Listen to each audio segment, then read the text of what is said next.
Hooray! We're in the second Wednesday of 2019. We're at the second hump day. All right. So, yeah. And again, it used to be so frustrating for me because seriously, like when it comes to what was on TV, there's like usually nothing to watch. But now we have like The Masked Singer, which I am so gonna keep on watching. Can't wait to see. Can't wait to see what happens next, or what costumes are going to be next, and who's going to be revealed. That should actually be really fun. And the typical, Wednesday stuff. Get ready for that weekend to start coming. I mean, tomorrow and Friday, is really when we start, on the relaxing mode for the most part. Just get ready for the long, relaxing weekend. Well, I say long, even though it's really only going to be like Saturday and Sunday, but, depending on how long it feels, it depends on, what you make of it, so that's cool. So, unfortunately, since there was nothing new on last night that I'm personally paying attention to, then it's kind of hard for me to say what it is that it's hard to say, like, talk about like what happened last night, because like nothing really significant happened last night. Let's say for whatever reason I was tired. Like, seriously, I took a nap at like 6 o'clock last night, woke up at like 7:15. Had some dinner, brushed my teeth, and then, like, went to bed. I don't know, maybe I really am, technically I am still a little bit on the, ill side. Not as bad as it was, like, before 2019 started, but, it could definitely be better. So with that said, I'm definitely, being more careful, trying to going to bed early, get as much sleep as I can, even though that yawn pretty much disproved everything I was trying to do. I've been itching my back. Hold on a second. There we go. Let's see.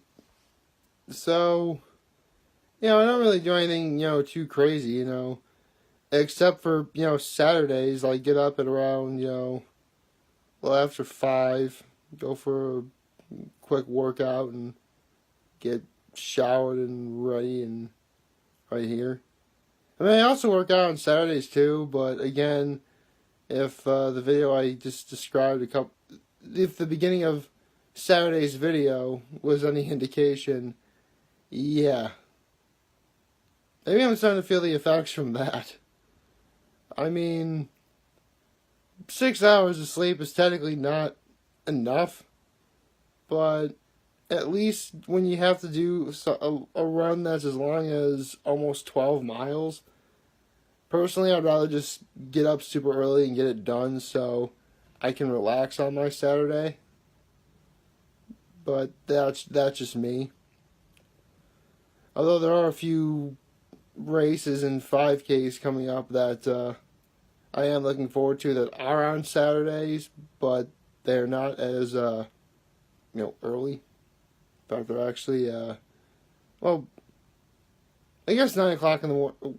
Yeah, 9 o'clock in the morning isn't late per se, but, I really couldn't get showered and dressed nice for making the video because, I'd have to get ready for the race. That's another thing. If I have like a race or something like that on that morning, I'm not going to necessarily, that's not entirely true, I'll put on like, some deodorant, I guess, but I'm not going to straight up shower only to go to a race where I'm going to be sweaty and then start smelling bad afterwards, so, hey, I take another shower. That's why whenever I do like the Tour De Keuka, the 100-mile bike ride that, it's supposed to be around Keuka, but they take you all the way to, like, Bath and, camp and, like, Savona, like really far away from where Keuka Lake is, and it's a bit of a trek. Let me tell you. You know, last time I did it, well, there was one arrow that, so, like, the last few times I've done the Tour de Keuka, I swear, like, they really, really, really need to work on their markings, because the second to last time I did the Tour de Keuka, I ended up going, like, 20 miles too short because it was poorly marked, and a year later, I ended up going, like, 10, 15 miles too far because, again, it was poorly marked. I mean, I do want to do the Tour de Keuka because, you know, I have done it before, you know, all 100 miles, and I was very successful at it. And in the end, I was just completely, like, so happy that I finished that, like, nothing could bring me down. Well, actually, that's not entirely true. There was one day where, even though technically it was my day, someone else made it about himself. But that's neither here nor there.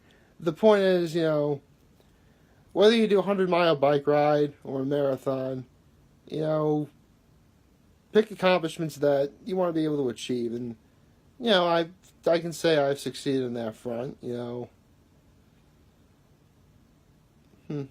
I'll tell you what, though. One of the worst times I ever did the Tour de Keuka was actually the very first time I did the whole 100-mile ride. And when I actually got to the Keuka Lake part, so I have around a little over 40 miles to go, my music gave out. Yes, I actually listen to my iPod when I do the Tour de Keuka, just because I am not going to do a race or a marathon or a bike ride or anything unless I have music. I need music. Seriously, I need music when I'm exercising like I need oxygen when I'm exercising. Oh, okay, that's not entirely true. I mean, I need oxygen much, much more than that, but you get the idea. I cannot, like, function without, like, really good, like, music. And don't get me wrong, whenever I do, like, the Tour de Keuka or the Wine Glass Marathon, which is the marathon that I usually do, I have a playlist ready to go.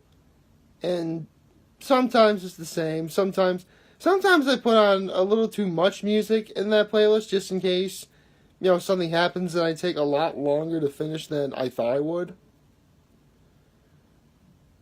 Like, for example, it takes me around 6 hours and maybe 20 minutes to do the Tour de Keuka, but I set the playlist for like 8 hours.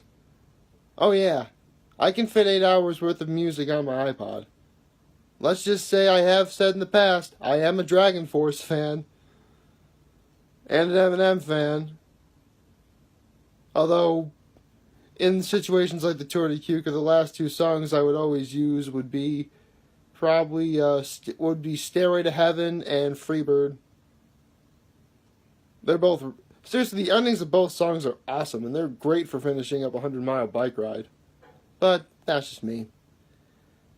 And, again, for the marathon, I know it takes, I mean, the slowest I've ever ran a marathon was 3 hours and 25 minutes. But I always have it for, like, a little over 4 hours, you know, just in case.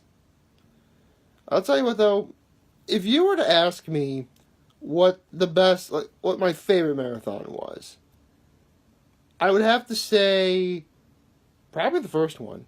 I mean, granted, I would have a better race a year later, but the thing about the first one is, you know, I held no illusions about how my overall athletic ability was. I honestly went into that race thinking that there was no way I was ever going to be close enough to, you know, qualify for the Boston Marathon.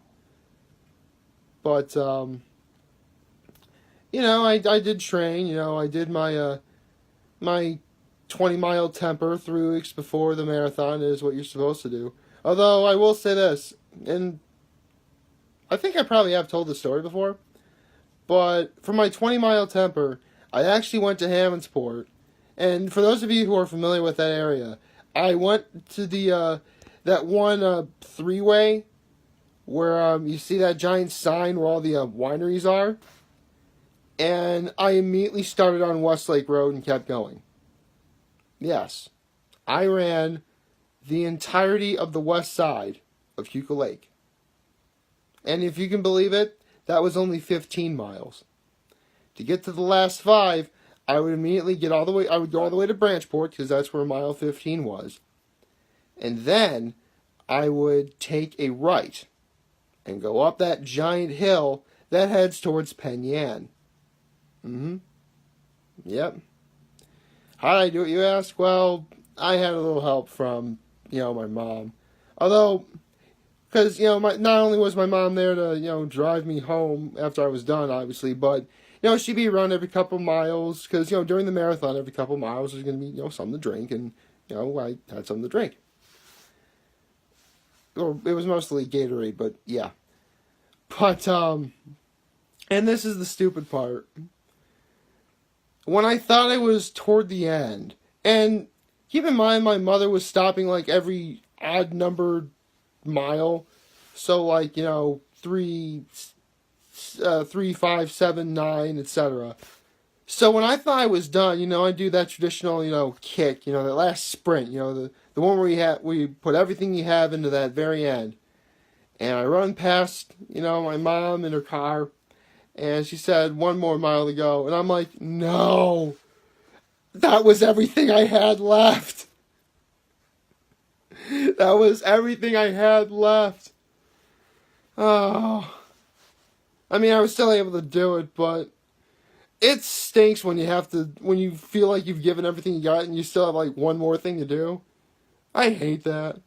Although one good thing about that run was, when you get past Branchport, going up that hill towards Penn Yan, well, for starters, and I have showed a picture of this, it's on my Instagram, where that giant farmland that has a giant USA, there's that, but also there's a whole lot of vineyards and wineries, and it was around that time, this was late September, when they were actually pressing their grapes, harvesting, making wine. Seriously, like, the air smelled sweeter than honey. I'm not even kidding. Like, I took a Ace Perspectives and Drugs class at Horseheads, and we talked about the concept of a natural high. Like, the scent of like, grapes being pressed and, like, the humid air of Keuka Lake, oof, that was a huge pick-me-up.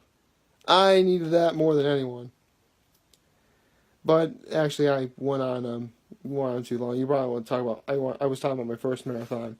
The best thing about my first marathon is like, I'm doing the marathon, and this is my first one back in 2014, and I got to around 7-8 miles, and I'm feeling pretty good, and that's what terrified me, because it was like that one. It's like that one scene from that old episode of SpongeBob. Patrick's like, SpongeBob?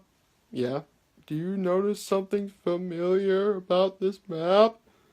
It was like, I'm thinking during the marathon, do you notice something eerily odd with what's going on? Like, I'm almost like at 9-10 miles and I still feel pretty good.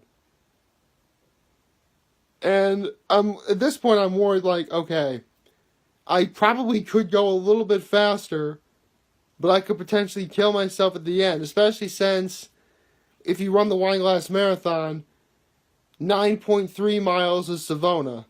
So you have quite a ways to go. And I have no idea, and at that time I had no idea what the rest of the course entailed. So I could have been falling into a very difficult trap. But I couldn't slow down either because, I did kind of want to do a good job, so yeah, I ended up getting all the way to Market Street, and, I thought of my brothers from Trinity Pauling and the good people of Horseheads around me, and, it gave me the strength to move on and finish. So, thanks, guys. I think the sweetest thing about that first marathon was, because this was 2014, so this was, the same year as my Trinity Pauling 5-year reunion.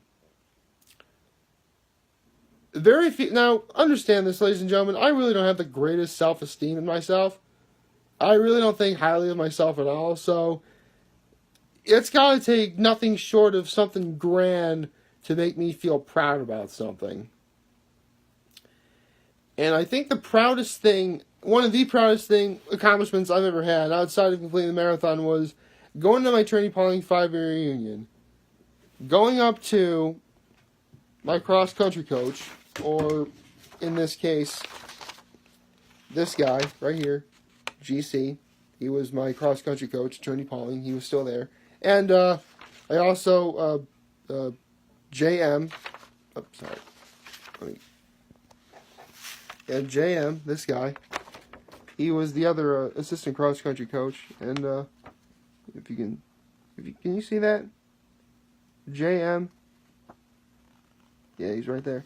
Yeah, anyway, I went up to GC and JM, and one thing that, the head coach, or GC, would always stress is, move your feet. So I told him I ran the marathon, and I said, I moved my feet, coach, and he was proud of that. Seriously, I don't think I've ever felt more proud about anything in my whole life that, I actually took something that one of my old coaches taught me, with work ethic and character building and all the other great stuff that I could go on that involves big words. And, I did it. That was a great way to kick off my 5-year reunion. And honestly, I can't wait till my 10-year, which is this year, actually. So hopefully I'll see a bunch of you as in my brothers, in October, so we'll have to wait and see. So, actually I've rambled on long enough. So like, favorite, share, and hit that subscribe button. I could really use support on YouTube. Follow me on the social media platforms, YouTube, Facebook, Instagram, and Twitter and Tumblr. That's getting difficult to remember sometimes. And as always, I'm very humble that I made this video for all of you guys to watch and enjoy for today. I'm humble that I can't believe I just screwed that up. I'm humbled I made this video for all of you guys to watch and enjoy for today. Thank you. I'm hopeful that we all have a wonderful hump day. And remember, if any of you guys ever want to talk or chat, I'm always going to be here to lend an ear. And I will always most certainly have your back. So take care and have a wonderful day.